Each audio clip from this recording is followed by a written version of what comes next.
আমরা অবশ্যই গভর্নমেন্টের মনে করছি লেজিটিমেসি দিতেছে ছাত্র উপদেষ্টারা। না আমি বলছি একটা আমি মনে হয় ওয়ার্ডিং এ ভুল করতে পারি, বাট আমি বোঝানোর চেষ্টা করছি যে এই গভর্নমেন্টদের অন্যতম লেজিটিমেসি হচ্ছে আমরা মনে করছি আমাদের ছাত্র উপদেষ্টা, যেহেতু ছাত্ররা আন্দোলনের নেতৃত্ব দিয়েছে। এবং জনাব মাসুদ কামাল ভাই একটি প্রশ্ন আপনার কাছে করেছেন যে এই ইনভাইটটা 111 এর মতো একটা সরকারের ইনভাইট কি আসলে জনাব নাহিদ ইসলামী দিচ্ছেন কিনা? জনাব মজুমদার। এখানে এখানে জনাব মাসুদ কামাল ভাই যে খুব সহজে নাহিদ ভাইকে একটা প্রশ্ন করে দিলেন, একটা এখানে কোশ্চেন রেখে গেলেন যে 111 এর সরকারের ইঙ্গিত কি নাহিদ ভাই নিজে দিচ্ছে কিনা বা নিজে ইনভাইট করছে কিনা। তো এখানে আমি পাল্টা জানতে চাই, বা আমার আমার যে পয়েন্টটা সেটা হচ্ছে যে এখানে নাহিদ ভাই কিন্তু খুব স্পষ্টভাবে তার ব্যাকগ্রাউন্ড উল্লেখ করেছে আসলে কোন অর্থে আসলে বিএনপি 111 কে ইনভাইট করছে, কিন্তু নাহিদ ভাই খুব তার ব্যাখ্যা করে দিয়েছেন কোন অর্থে কি হচ্ছে, সে উনি কিন্তু ব্যাকগ্রাউন্ড টেনেছে, পরবর্তী ঘটনাক্রম বলেছে। তো আমি মাসুদ কামাল ভাইয়ের কাছে প্রশ্ন করছি উনি আসলে কোন প্রেক্ষাপট বা কোন ব্যাকগ্রাউন্ড দেখে আসলে নাহিদ ভাইকে এমন প্রশ্ন করতে চাচ্ছেন বা ওকে ওকে ওকে কামাল ভাই নিশ্চয়ই বলবেন। আমি একটু বোঝার জন্য জনাব মজুমদার, আসলে আপনাদেরকে প্রশ্ন করা, আপনারা এত বেশি জনপ্রিয়, আপনাদেরকে প্রশ্ন করা এখন একটা কারণ আমার ফ্লাডেড হয়ে যাচ্ছে যে আমি আপনাকে আসলে ঠিকমতো প্রশ্ন করছি কি করছি না সেটা নিয়ে।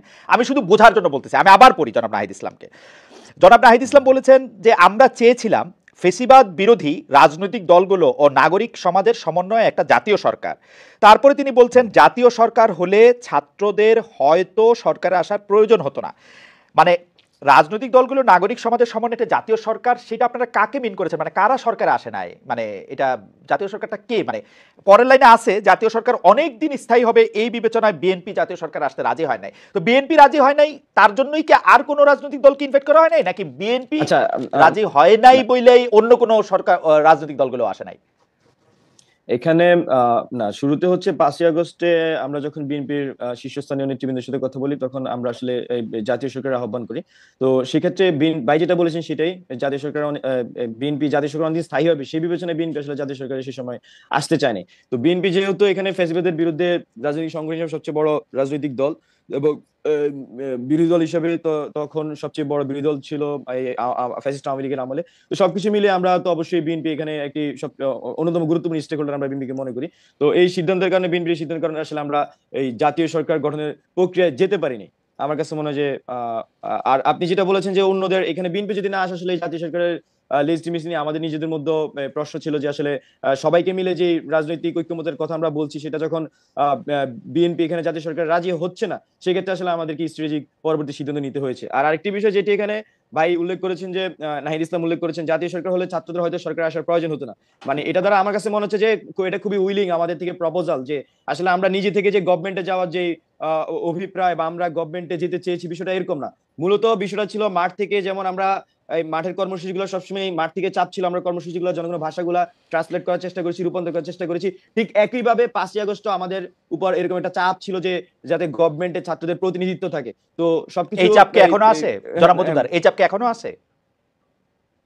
মানে এখন আছে বলতে আপনি কোন অর্থে মানে এখনো সরকারে থেকে যাওয়ার চাপ আছে? জনাব নাহিদ ইসলাম, আসিফ মাহমুদরা যাতে সরকারেই থাকেন, মাহফুজ সাহেব যাতে সরকারেই থাকেন, এই চাপ কি এখনো আছে কিনা? সরকারেই থাকেন বলতে বিষয়টা আসলে ক্লিয়ার না। এখানে অন্তর্বর্তীকালীন সরকারে যেহেতু ওনারা উপদেষ্টা হিসেবে দায়িত্ব গ্রহণ এই করেছেন, চাপটা আছে কিনা এখনো?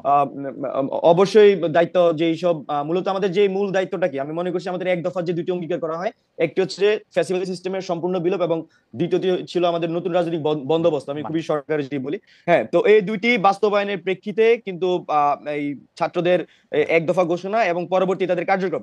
এখন ছাত্রদের প্রতিনিধি হিসেবে যেহেতু 3জন ছাত্র উপদেষ্টা গভর্নমেন্টে আছেন, আমরা মনে করছি যে গভর্নমেন্টে থেকে তারা মূলত এই গণ অভ্যুত্থানে বা এই আমাদের যে এক দফা ছিল এই এক দফা বা আমাদের যে জুলাই অভ্যুত্থান, এই জুলাই অভ্যুত্থানের তারা এই দুটি অঙ্গের আসলে বাস্তবায়ন করবেন, মানে সর্বসাকুল্যে আমরা মনে করছি। আর জনাব মজুমদার, আমি যে প্রশ্নটা করতে চেয়েছিলাম সেই প্রশ্নটা হচ্ছে এরকম যে আপনারা তো আসলে জাতীয় সরকার হইলে সব রাজনৈতিক দল এবং মতাদর্শের লোক আসলে ছাত্ররা সরকারে থাকতে চান নাই, যদি আমরা নাহিদ ইসলামের না না বিষয়টা এরকম নাহিদ ভাই, আমার কাছে আমি যদি আবারও পড়ে শুনাই, জাতীয় সরকার হলে ছাত্রদের হয়তো সরকারে আসার প্রয়োজন হতো না শব্দটা কিন্তু খুবই মানে যে সেন্টেন্স এখানে অনেক কিছু একসাথে আপনি কিন্তু মিন করতে পারবেন।